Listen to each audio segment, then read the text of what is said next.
Howdy, this is Sailor the Piper Man, Piper the Sailor Man, coming to you from an island. Ah, yes, the island of Puerto Rico. How you doing, my friends, my buddy, my smoking partners? I hope this weekend you have a great day. Right now, just early in the morning, trying to inspire me. I'm envious. He's got a great Peterson straight pipe. I love the Canadians. I don't know. I love the Canadians. I'm still struggling whether or not to get the Bing. You know, I like that. But my whole thing is I don't know the width of the Bing. I need a width. This is nice. This is a Rossi. I've had enough for 6 months. Smokes great. It's nice looking. It's decent. It's not your fancy, artistic. It's your run-of-the-mill, nice second, or first, whatever you want to call it. I don't know. People have this whole thing. I guess it's going to be random thoughts. People have this thing. They judge a pipe based on the price. It's always been that way. You know, you assume the more expensive the pipe, the better the smoke. That's not necessarily the case. This one I bought like for 40 something bucks. It probably had some briar lying around. They weren't doing anything with it. They went ahead and made it second or first. The Rossi lines, I think, is like a second. I'm not sure. No, they have a first line and then they have a second. This is their Rossi second. It has nothing, no ornaments, no markings on it and everything. And the box they sell it in is not that expensive, so they keep costs down. And I like that. You know, they pass it on to the consumer. You know, it's ridiculous. Number one, they don't do anything to those heath trees. They don't fertilize it. They don't go out there and water it. So I don't think there's that much money that's being spent unless they themselves are replanting those trees, and I pray that they are. You know, that if they're going to go ahead and chop down this tree and take the root, that at the same time they reharvest. You know, it's only right. You're going to take down a tree and you're not going to replace it. Sooner or later you're going to run out. Then the cost is going to go up. So at least, yeah, I found some matches.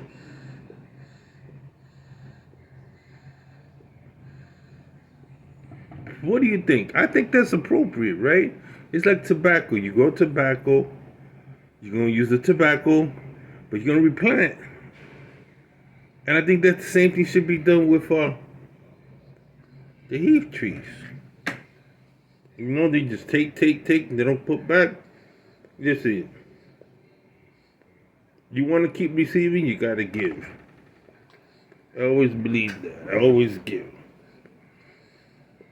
If it's not monetary time, it's some other way. But you gotta give back.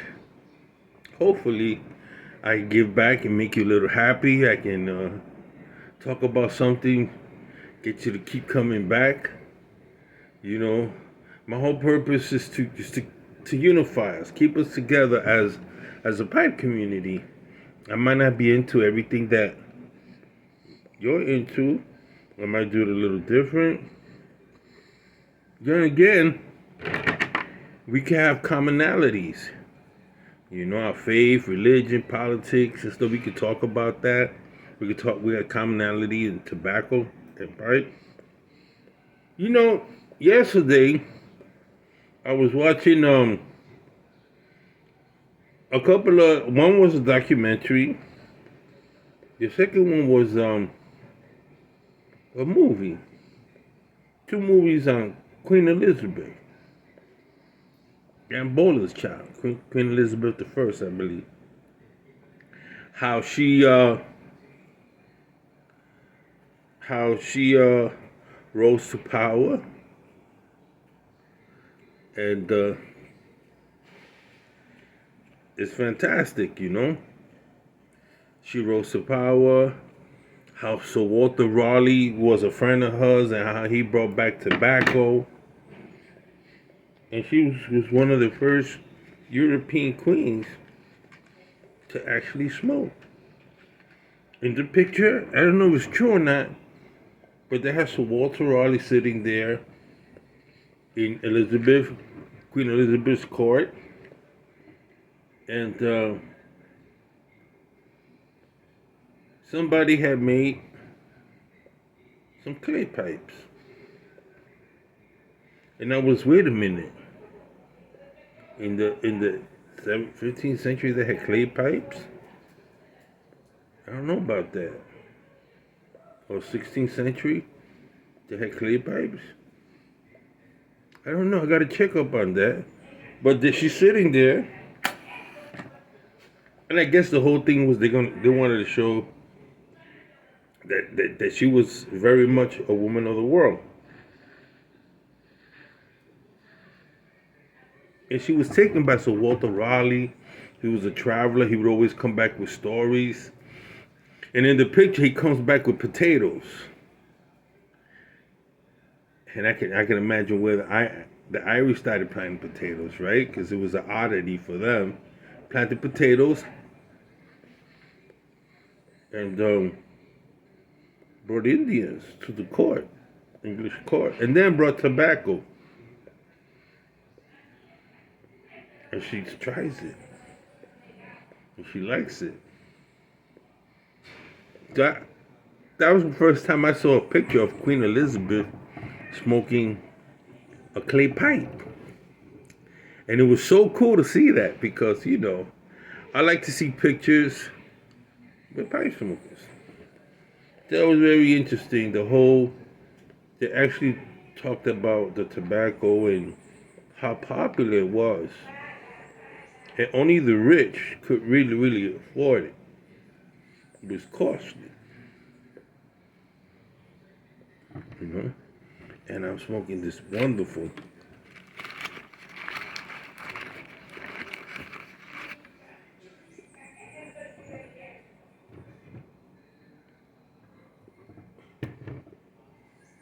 Bengal slice. Very, very nice. This Bengal slice is very special for me. I don't like smoking it a lot because then it becomes common.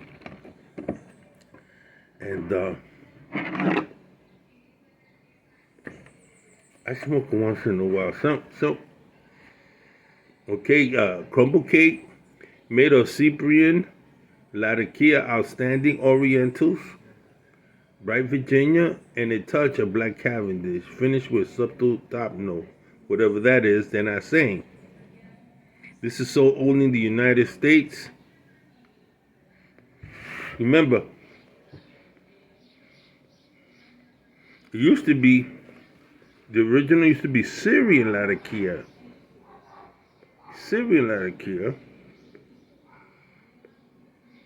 But they're using Cyprian from the island of Cyprus. Well, you would say, oh, well, it's different. Well, if you study history, you study geography, you know that before water came into the Mediterranean, the landmass were together. So it's very probable that Cyprus landmass is part of Syria anyway. But it doesn't make it say the same temperature. It grows great on the island. I've had it before. It basically tastes the same as the original that I tried a lot of years ago.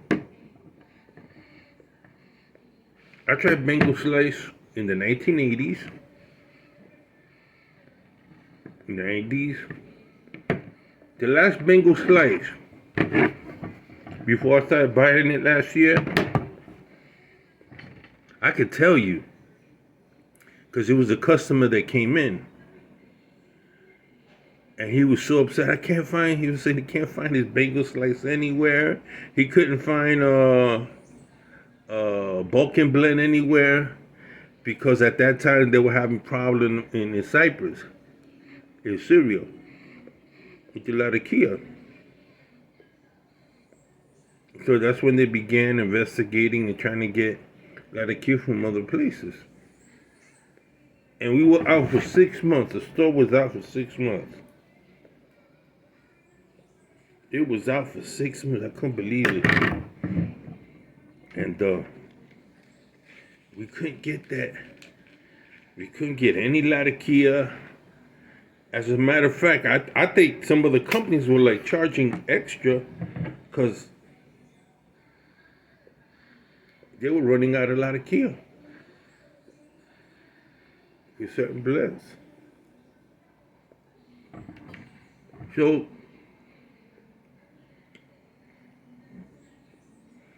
he placed an order. So he had a back order for 6 months. Finally, I don't know where Mr. Melendi, boss on the found bagel slices from somewhere. I think it was a tender box out in California that was closing up shop. And I guess he met the owner at the RTDA. And at that time, back in the 90s, it was held in Las Vegas. And Mr. Melendi bought everything the man had. He says, I'm closing up shop if you want something. And they went out there and one of those big, huge trail shipping came all the way. And he restocked the store. He had tobacco, everything, tender box. He bought everything. I don't know, maybe spent $55,000 on whatever.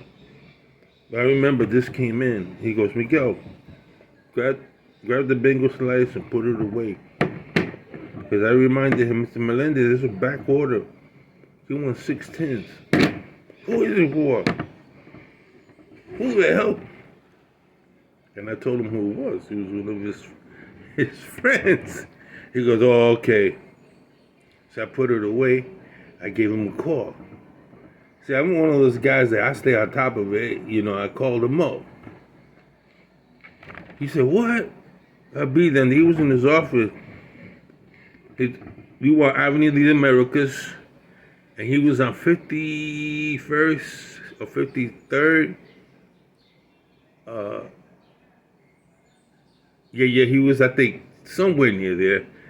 With the MetLife building in Manhattan. So he comes down. He goes, oh, Trinity came in. I go, yeah. So he gives me a high five and everything. He goes, Miguel, have you had this? I go, no, I haven't had that in such a long time, since the 1980s. He goes like this. He throws me a 10. He says, you're going to be able to get one? I said, yeah. He gives me a 10. My customer gave me a 10, man. I was so psyched. I was like, wow. I grabbed it, took a little bit of it, and then put it away. Well, I was 2 weeks smoking that, and guys were coming in and goes, that smell like Bengal slice, man. The old veterans, 40, 45-year-old guys were coming in and go like, they knew their tobacco, man. You can put wool over their eyes.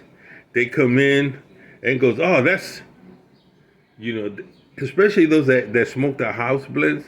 They would come in and goes, you're smoking Marabella now. I see you're just smoking Black Cavendish today. I go, yeah.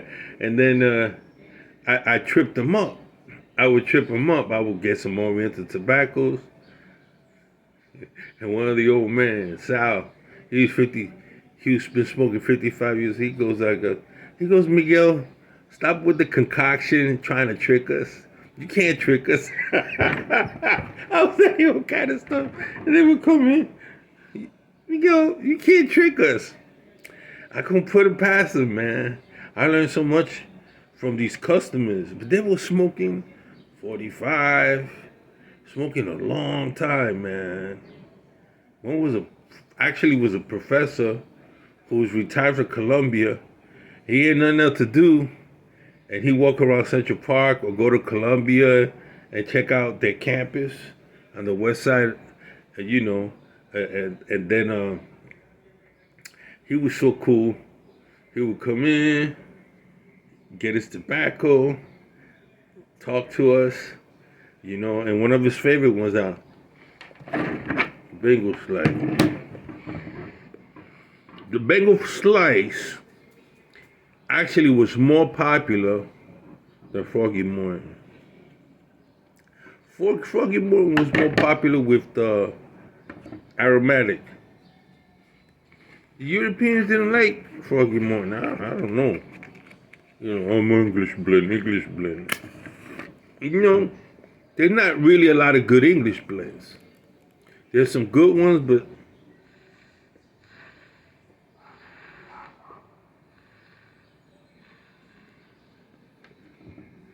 they're not really good English blends. There's some good ones, Gall Riff, and some of at the time Dunhill was pretty good, but they were just biased because they were English. Oh, we're British. We smoke English blend. So you sit there.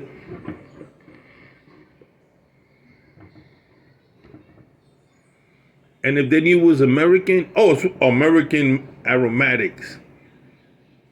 And what's wrong with that?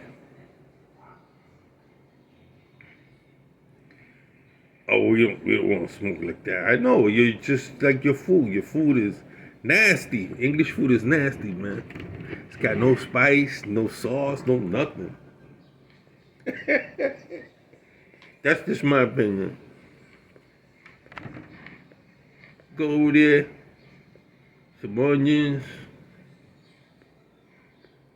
some beef, ain't got no pepper, no salt, no Tabasco sauce. Ain't got no flavor. We lucky. Americans, we lucky. You want Chinese food, we got it. You want tacos, we got it.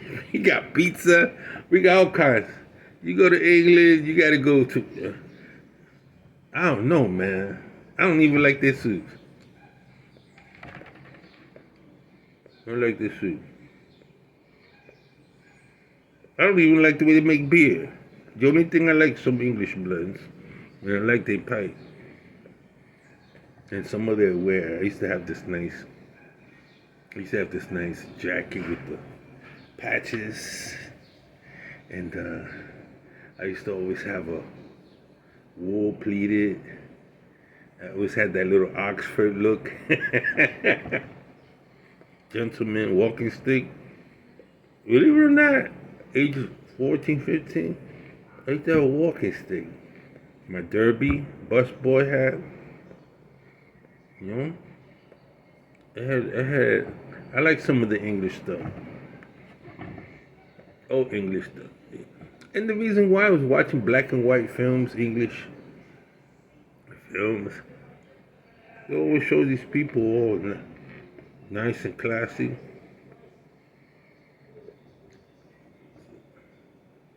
It was nice. So, but this pipe does me fine. I'm going to be smoking this many years to come until I'm old. Give up the ghost, right? But I think what I really love about it is the engineering. I mean, look at this, perpendicular. Straight. Go in here, you clean it. You go in here, you clean it. Boom, you ready to go. Put it in there, light it up. You shouldn't have any problems. You got the curving and you get all fancy dancing. Give me something that works. I dropped this a couple of times and it just...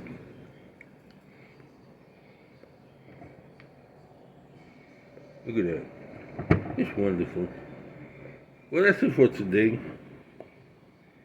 I'll smoke another bowl when my wife gets home. I'm sitting here. I had some coffee today and I'm very interested in some things. So, it's very interesting. That's the last thing I'm gonna say. I was doing some research on geology, and they said that each individual on the face of the planet, of course, this is theoretical, but really are facts, that each individual is most likely related to some monarchy, European monarchy. If you have European blood, it's some monarchy. Shit, by the 20th generation, everybody was related. So if you light skin, you don't think you're related to somebody dark skin, you won't.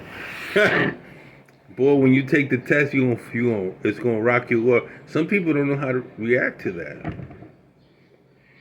You know, one guy, he believes in British Armstrongism, British Israelite, that the crown of England is goes back to the house of King David. I think there's some truth to that, but you can get into the white supremacy stuff thinking that's all you are. So this guy I knew took the test. Always talking about he's the Israelite, British Israelite, descendant from the house of David when it came out. Yeah. 40% African blood. I said, you didn't know? I said, you didn't know there was a Queen of England that had African blood, Arab blood? You trying to tell me you didn't know? No, there's no way. She swore he was just Anglo-Saxon. I find it so funny. I said, man, I'll tell you what.